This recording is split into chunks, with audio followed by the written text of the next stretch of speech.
Bonjour à tous et bienvenue au Café du Coin. Nous allons faire cette matinale. J'espère que vous étiez là avec nous pendant le live. Bande de menteurs, vous n'étiez pas là parce que je vois les chiffres. Allez, c'est pas grave, on va faire la news. On va parler de plusieurs choses aujourd'hui. Ce sera Binance qui sera à l'honneur. Binance où il y a deux news majeures. La première, elle est très intéressante. Une rumeur qui court sur Binance comme quoi ils auraient retiré d'énormes fonds en 2021. Et ça commence à revenir sur eux. On va voir ce que la SEC en dit. Ensuite, une deuxième news qui est encore plus déroutante. Apparemment, ils se retirent des États-Unis définitivement. Est-ce que c'est vrai? Est-ce que c'est pas vrai? On va regarder ce que la news nous dit. Ensuite, on va en faire deux assez sympas. Une sur OpenSea qui se trouve un peu en difficulté. Et la dernière qui sera sur notre communauté qu'on adore tous, la Shiba Army, Shibarium, Shiba Inu qui s'attaque à la DeFi. Ça faisait un petit moment qu'on n'avait pas parlé de Shiba Inu, David. Ouais, elle est cool la news parce que malgré eux, donc c'est un meme coin, voire un shitcoin, mais malgré eux, ils se sont dit, bah finalement on va en faire un vrai truc. Donc il y a eu le jeu, il y a le métaverse, etc. Et là ils veulent faire leur protocole de DeFi. Voilà.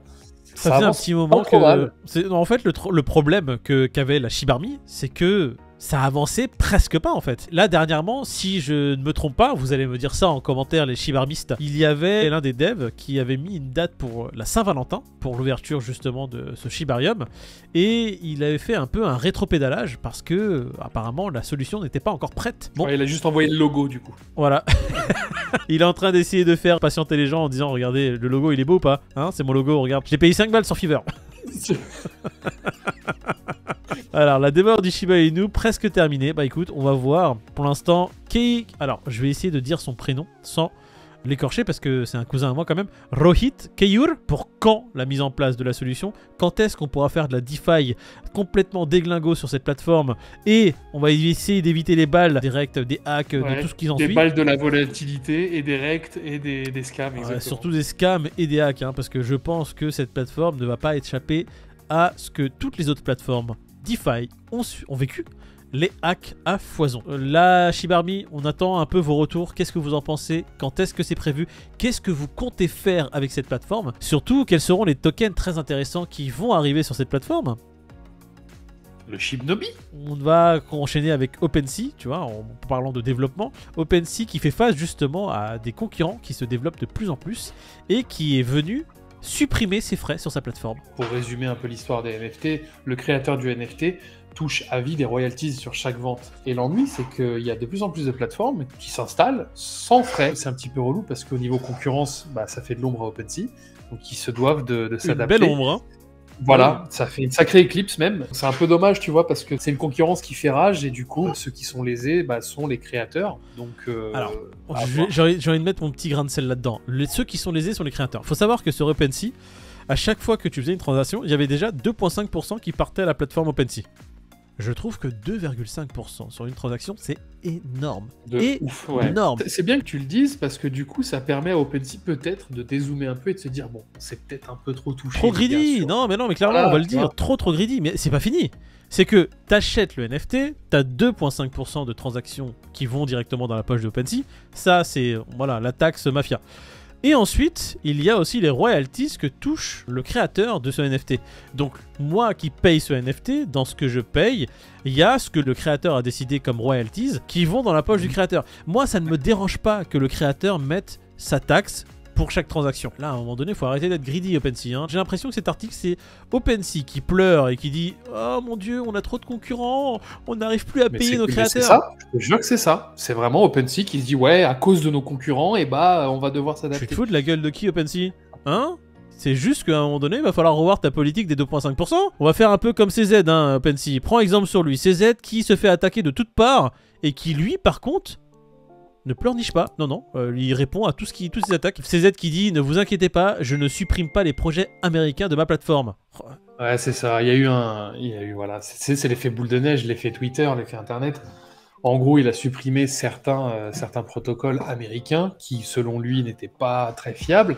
Et donc, du coup, il y a un raccourci qui a été pris en mode... il va boycotter tous les trucs américains. En fait, il était simplement en train de supprimer les projets qui étaient en faillite. Hein. Voilà, tout simplement. Et après, c'est ça qui est bien avec CZ, c'est qu'il désamorce quand même assez vite. D'ailleurs, c'est important de le noter parce que le jour où il va prendre du temps avant de répondre, là, faudra peut-être s'inquiéter, tu vois. Mais en attendant, il est là, il répond, il dit mais non les gars, il y a des projets qui sont à chier, donc je les dégage. C'est aussi simple que ça. Ce que j'aime bien avec CZ, c'est que quand il répond trop vite, les gens disent il répond un peu quand même vite là, hein, c'est suspect. Quand il répond pas assez vite, les gens disent il répond pas très vite là, il y a un problème. En fait, quoi qu'il fasse, ce mec là, il y aura un problème. Donc je préfère qu'il réponde vite, qu'il désamorce la situation et que les gens un peu théorie du complot se disent non, il y a un problème là, il y a trop de news un peu sur CZ. Écoutez, là, Binance se fait attaquer de toutes parts par les Américains. On sait très bien que c'est un État très protectionniste. Ils n'aiment pas que des concurrents viennent sur leur plate-bande. Ils veulent que ce soit les projets américains qui montent. Hein. Là, on va parler de la news phare de la soirée, la news phare de la vidéo. Binance qui est un peu cachotier, qui transfère 400 millions de dollars. Et pour l'instant, l'excuse qu'ils ont, c'est ouais, mais c'était il y a longtemps. Voilà. C'est c'était vraiment il y a ce qu'ils ont longtemps. Bah, disons que le CEO donc, de l'époque... il y a prescription là. Voilà, bah, c'est plus ou moins ce qu'il a dit. Hein. Il a dit, les gars, écoutez, c'était en 2020. Ça va. J'étais jeune. Et voilà. Donc du coup... j'appuie sur un bouton sans le vouloir. Je pense qu'on va en reparler cette semaine, hein, les amis. Mais voilà, Binance aurait fait des transferts un petit peu douteux. 400 000... Donc c'est Binance US. Donc je pense que ça peut donner... En fait, le problème, c'est ça. C'est que en soi, Binance et Binance US sont censés être deux entités totalement séparées. Là, apparemment, Binance US a fait un transfert de 400 millions vers un compte autre sans que Binance US l'ait décidé. Alors que, bah voilà, c'est à eux de décider de tout ce qui doit être fait depuis leur compte. Voilà le problème qu'il y a actuellement. Les médias ont rapporté que le compte Binance US était enregistré sous le nom de BAM Trading. J'aime bien le nom BAM. Les registres montrent que les transferts vers Meritpeak, voilà, les 400 millions ont été transférés vers Meritpeak, ont commencé à la fin de 2020. Là, ceux qui étaient à Binance US ont commencé à dire les gars, c'était pas autorisé, nous on n'a rien fait là. Et ils ont commencé à questionner Binance normal, pas Binance US, pour leur demander pourquoi, qu'est-ce qui se passe les gars. Il n'y a pas eu de réponse de Binance. CZ met un peu de temps à répondre à ça, donc voilà, faut pas s'inquiéter, on va pas non plus. Écoute, il est en train d'aller sur historique des transactions. Il est en train de chercher lui-même. C'était quand? Le fichier CSV. 2020, s'il te plaît. Ouais, 2020, j'ai fait une connerie apparemment. Il y a l'affaire BUSD aussi, donc CZ ne s'est pas retenu de dire que le BUSD n'était pas issu de Binance, tu vois, donc petit tacle, tu vois, indirect. Ouais. Et puis le BNB qui perd 9%, même si tout ça n'est pas corrélé, tu vois, le BNB avec le BUSD, avec... Ben forcément, il y en a qui font des raccourcis, et donc faites attention. Si vous avez du BNB, voilà, faites juste attention. Ouais, on va dire, soyez prudents. CZ, c'est le nouvel homme à abattre, tu vois. Guy Gensler, Gensler, il est là, dès qu'il voit un B, il dit Binance il essaie de tirer sur tout ce qui ressemble à CZ, tout ce qui se rapproche de Binance, il tire dessus. Les Américains ne sont pas contents avec cette entité-là, ils le font savoir, la SEC attaque Binance de toutes parts. Paxos a été sommé d'arrêter d'imprimer du BUSD, le BNB a été affecté, comme tu le dis si bien David. Quelle va être la suite? Pour l'instant, au vu de ce qui se passe début 2023, la suite risque d'être très mouvementée pour Binance. Il va falloir qu'il s'accroche CZ. Et on disait toujours, Binance, too big to fail, too big to fail. Disons qu'on va pas dire que ça va couler, mais si jamais Binance bat de l'aile, je pense sincèrement que les Américains auront leur rôle à jouer là-dedans. Oui, non mais alors je vois pas, moi, Binance disparaître pour si peu, parce qu'ils sont présents sur tout le reste de l'Europe, en Asie. Voilà, le marché américain est un gros marché, ils essaient de vraiment freiner l'avancée de Binance sur le marché américain, ils veulent que d'autres entités avancent. Bah, on va prendre l'exemple de ce qui s'est passé avec le délistage, quand ils ont demandé à Paxos d'arrêter le BUSD. Qui a gagné? C'est même pas l'USDC, c'est... USDT, bah, c'est le grand vainqueur du truc. Voilà, c'est ça. Ça reste américain, c'est sur le territoire américain, ils sont contents. Bon, bref, allez, Bitcoin qui est à 24 465, l'Ethereum 1677, il va falloir surveiller cette clôture. Cette clôture hebdomadaire, une petite danse, un petit tango entre les 25 et les 24,5. Comme tu l'as dit Moïd, jeudi dernier, les acheteurs ont la main pour l'instant. Ouais.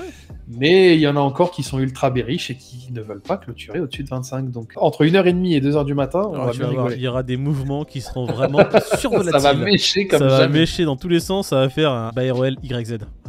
Pour ceux qui connaissent la ref.